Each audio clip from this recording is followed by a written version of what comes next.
Hi, it's Freya. And Odin from 59 Degrees of Hope. So welcome back again. So this is our third in our series of videos. So we're just bringing you a little bit of Orcadian news, some of the weather perhaps at the end that we've had the last week or so, and of course our quiz. Third time lucky for anybody really, because we've done two so far. Done two so far? 7 for me first time, 5 for Odin second time. That's correct. As you can tell, we're not Orkney born. Yeah, but this is our home and we love living here.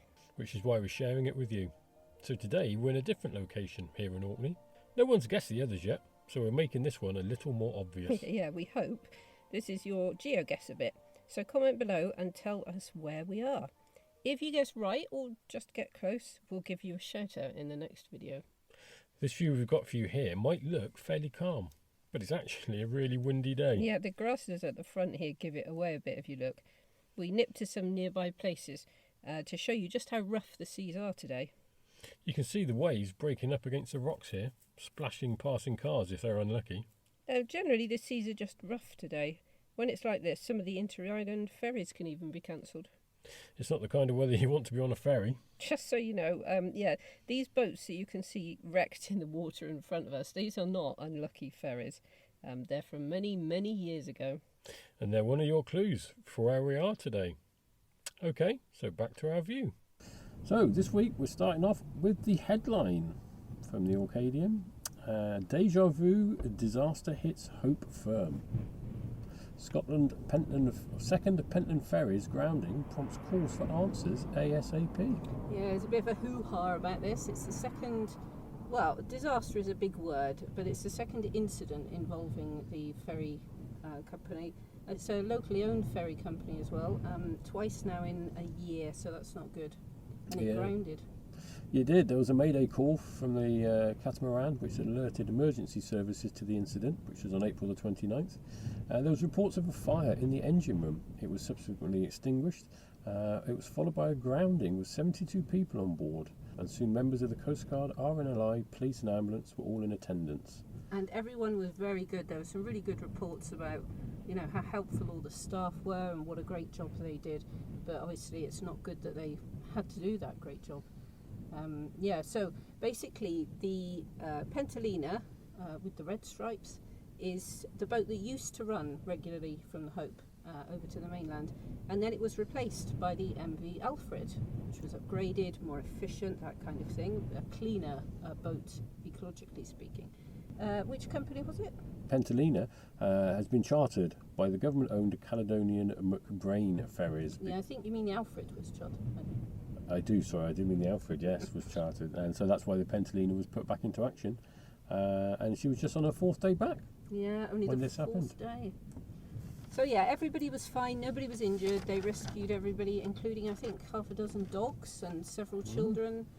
They came to the Cromarty Hall in the Hope where they had tea and things. Local people were great helping out, and then they were helped to get to where they needed to go, because obviously their cars were stuck on the boat for the night. But yeah, so there's a big investigation now, so we'll wait and see what happens. All right, next story. So, nesting birds rev up fire risk. Vigilance urged as starlings seek comfort of vehicle engines. Yeah, drivers have been urged to check what's hiding underneath their bonnets amid a spate of birds nesting in engines. After removing one nest already, one South Ronaldsay woman said she had to remain vigilant, with evidence of nest building taking place every day since. What's cracking is that these starlings are so keen to find somewhere comfortable and dry and warm for their nest that they can build a nest in a matter of hours. And of course, once the nest is built, active and has eggs in it, it's protected by law, so you're not allowed to disturb it, so it has to be left at that point. But obviously you don't want your car out of action for 4 weeks or whatever it is. Yeah, it's actually against the law, isn't it, once they've settled in there? Yeah, and I mean you can't blame them, because the car engine is nice and warm when it's done, but some people have said that they've had nests being rebuilt on the same day after they've already cleared them. They're persistent little things. And now moving on to our next story. This is Olympic gold medalist Sir Chris Hoy opens Scapa Flow Museum.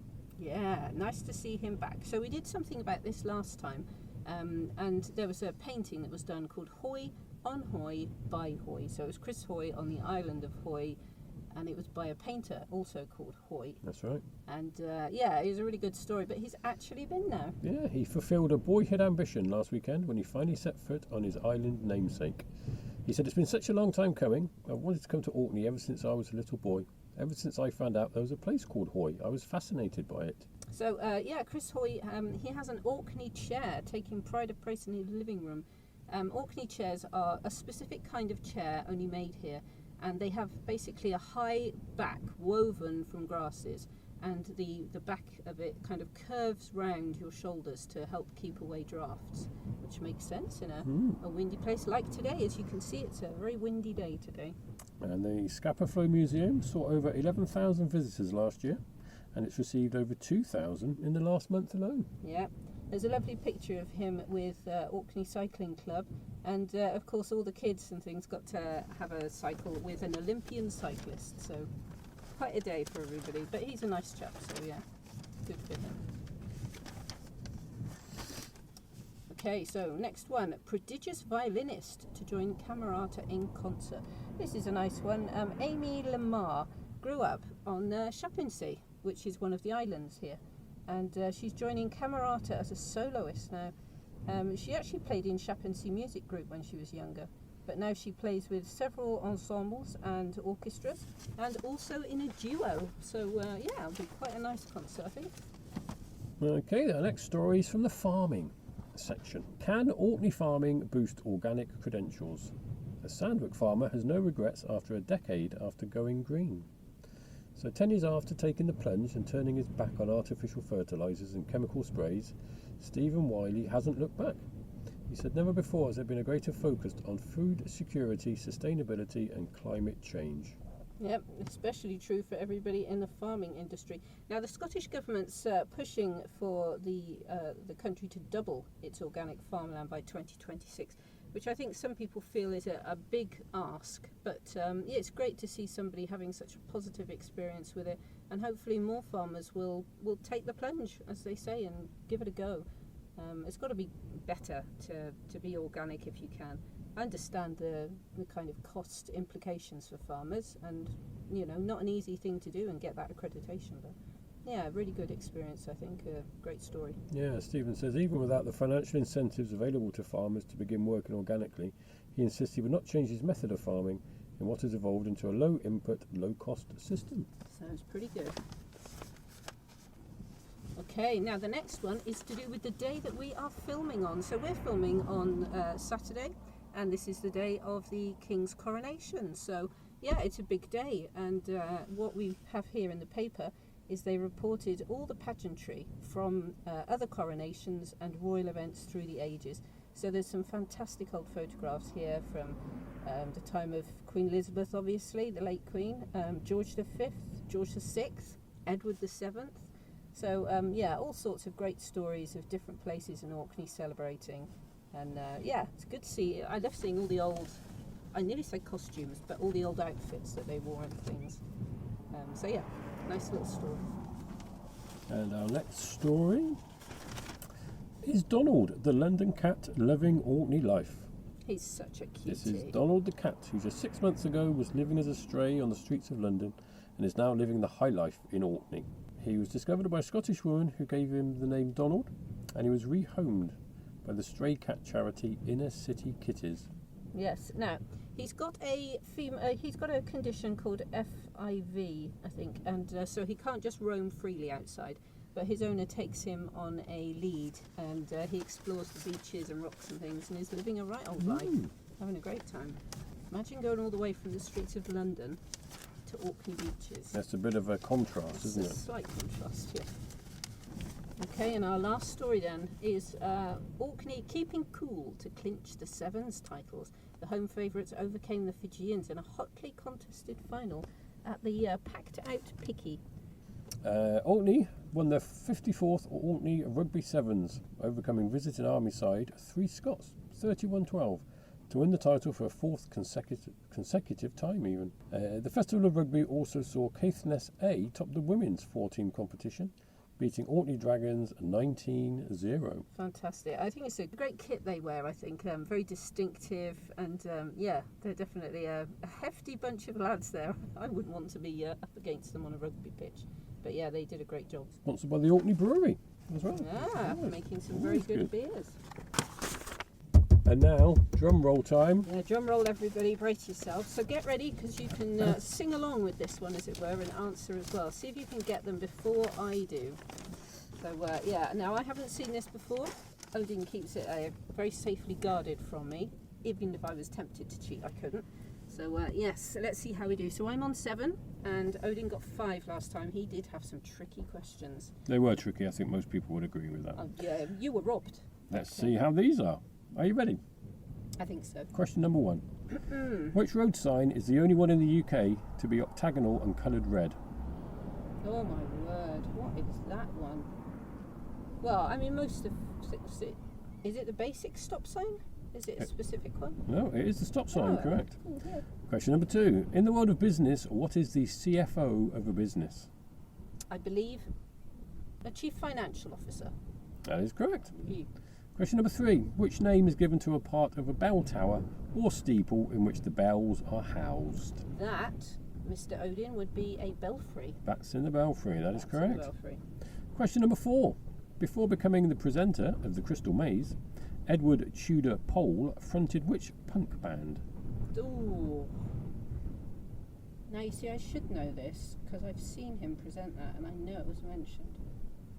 But I'm not a punk girl, really. I don't know. The answer was Tempole Tudor. Oh God, yeah, of course. It's in the name. Question number 5. Born James Wright, which veterinary surgeon and author wrote the All Creatures Great and Small series? Oh, that was James. James. Oh my God, what was the name? James. Herriot. James Herriot. James Herriot, that's correct. I can't believe I knew. Well, they gave you the first name anyway, didn't they? Yeah, I know, but I can't believe it took me so long. I love that series. Fantastic series. Number 6. Which character was feared by the bad and loved by the good in a TV theme song? In a TV theme song. Kind of rings a bell. The only character I can think of that they would say that about is Robin Hood. That would be correct. Oh, there we are. Yeah. I mean, I don't know. Doing it could well. have been about another duo in something, but yes. Question number 7. In 1967, London Bridge was dismantled and moved to Lake Havasu City, but in which US state? Good grief, I've got no idea on this one at all. Somewhere south, I think, wasn't it? Ridiculously south. I don't know, it wasn't Texas. Nevada. Arizona. Oh. Close.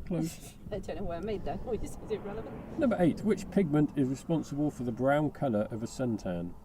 Oh, in your skin, that is melanin. Oh, that rhymes. That is correct. Question 9. In which fairy story does a queen have to guess an imp's name within 3 days? Oh, I should know this one.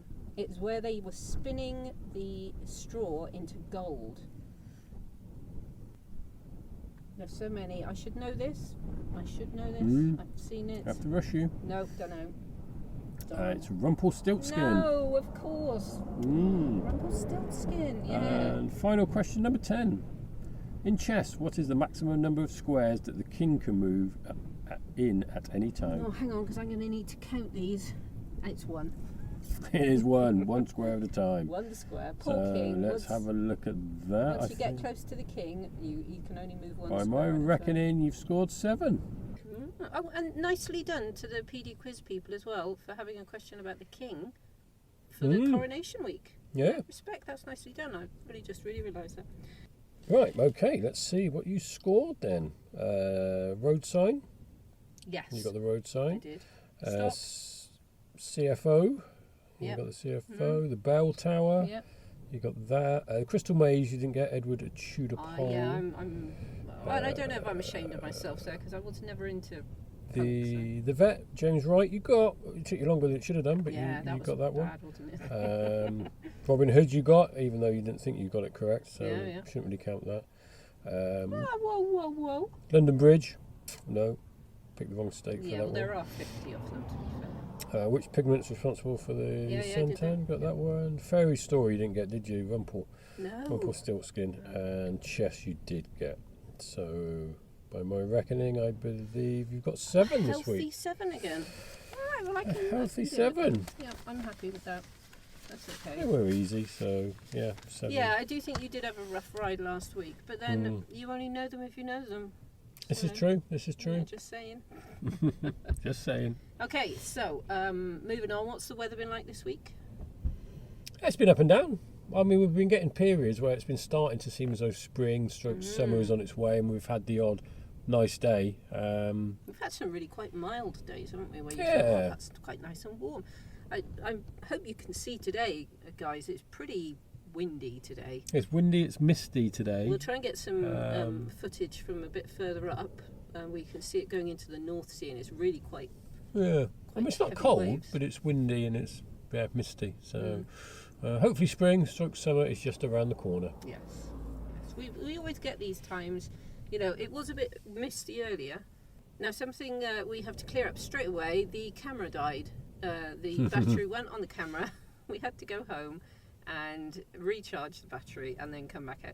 So that's why it looks slightly clearer, perhaps, do you think? It does look a bit clearer. Yeah, I Yeah, think must the admit. mists died off a little bit. Yeah. Yeah, that was a cracking move. So lesson learned there. We won't do that again, sorry. But luckily, either way, we didn't encounter any traffic, did we? Nope. And likewise, traffic this week has been generally good, although I do understand there are temporary roadwork traffic lights near Finnstown, which is between Stromness and Kirkwall. Yeah. So it's quite a major road. Problem is they have to be repaired sometimes, and It does. They seem to always do the repairs in the summer, though, which seems a bit strange. But then you got the most daylight in the summer. True, because then the crews can work later, and often the weather is not quite so bad. I don't know can you see from the camera how much the car's rocking? We'll show you some footage from somewhere else, but yes. Anyway, so we hope you've enjoyed this episode. Yes. And we'll be back again in another With a fully charged camera next time. 10 days or 2 weeks, something like that. So, yeah.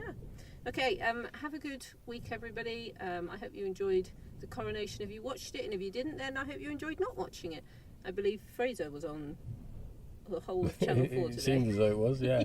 And don't forget to like And subscribe. and subscribe. And please leave a comment, ask us a question, and remember, we want you to answer, where are we filming from? See if you can work out where we're filming from. We hope that this one's got some more clues for you, and obviously it's a bit clearer today than possibly in the last couple of videos. But, Yes, we'll try to make it a bit easier this week. yeah, see if you can work it out. Leave us a comment and let us know where you think we're filming from, and if you get it vaguely right, then we'll give you a good shout out in the next episode. But we are not on the island of South Ronaldsay this time around, so somewhere else in Orkney. Okay, all right, so yeah, Yeah. have a good week. Take it easy, guys. All right, bye. Bye.